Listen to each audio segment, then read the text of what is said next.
What's up, everybody? Welcome back to the latest edition of the Respectfully podcast. I am your host, Cam Farmer. And tonight, man, let's just get right into this. I know I am not in my traditional studio, but the show must go on. The Atlanta Falcons lost to the the New York Jets, 27-24, in an embarrassing fashion, I might add. If I'm being transparently honest, this Falcons loss does not surprise me one bit. A loved one of mine asked if I wanted to watch the game, and I said no. I didn't want to. Um, and that's not because I don't love the Falcons. Obviously, I love the Falcons. That's why I'm making this episode. But at some point in time, there has to be accountability for Arthur Blank. I said a few weeks ago, and I posted it on TikTok and I believe Instagram and YouTube, where I said that Raheem Morris and Zach Robinson, Ike Hilliard, their firing / potential firings is deeper than them. It's deeper than the surface. This is deeper than Rich McKay. This is about Arthur Blank. And I think it's very important. It's very important for me to talk about Arthur Blank yet again. So I have a question.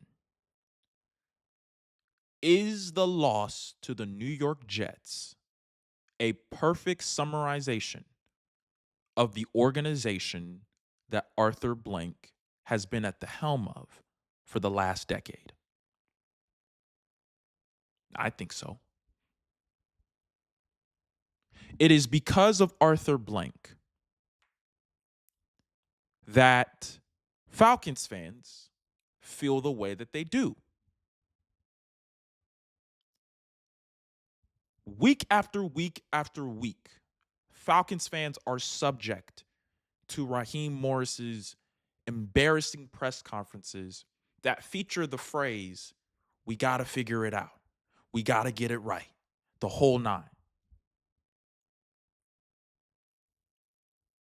It is because of Arthur Blank's loyalty to Rich McKay and loyalty to Raheem Morris that fans are actually receiving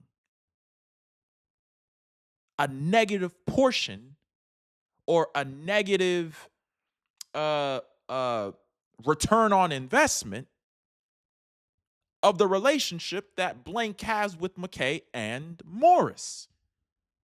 It is because of Arthur Blank's lack of judgment and lack of strategic delegation that talents like Drake London and Bijan Robinson are being stunted, are being hijacked by the incompetency of the people Blank delegates his tasks to. So when I think about this loss to the New York Jets, I'm numb. We lost to the Miami Dolphins. I'm numb. But this is why I said Arthur Blank needs to sell the team. Now, my reasoning in saying that a few weeks ago was because he needed to let Rich McKay go. If the only way Rich McKay is going to be out of a Falcons job, Arthur Blank has to sell the team. And I had some reservations for Arthur Blank. I'm like, well, Arthur Blank, he is a great owner. He's a good owner. He's a good person. He's a good person. But I also said a few weeks ago that Zach Robinson, Ike Hilliard, those guys, Rich McKay, it is deeper than them. All of this starts and ends with Arthur Blank. oh, well, I don't want Arthur Blank to sell the team because if he does, then he's not, then the Mercedes-Benz Stadium isn't going to have, it's not going to have concession prices like we always have. Bro, if you're going to the bins just to get some food and not watch the on-field product, I can't help you with that, man. I went to the bins a few weeks ago. And as much as I was gravitated by the constructs, as much as I was gravitated by the state of the art stadium that it is, I was more interested in the on-field product. And even the on-field product was underwhelming.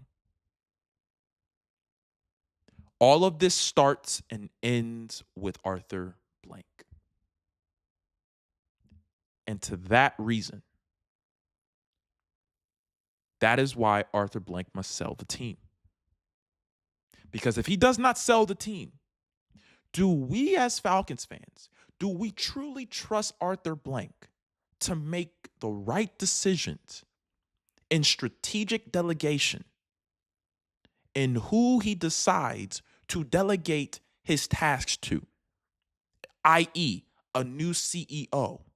How do we know that that CEO won't be a relative or a friend? How do we know that the new head coach won't be a part of Dan Quinn's staff from 2020, like Raw and Ulbrich?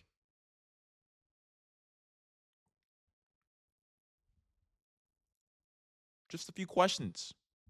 But that's it for tonight's episode. You guys have a great rest of your evening. God bless. Love.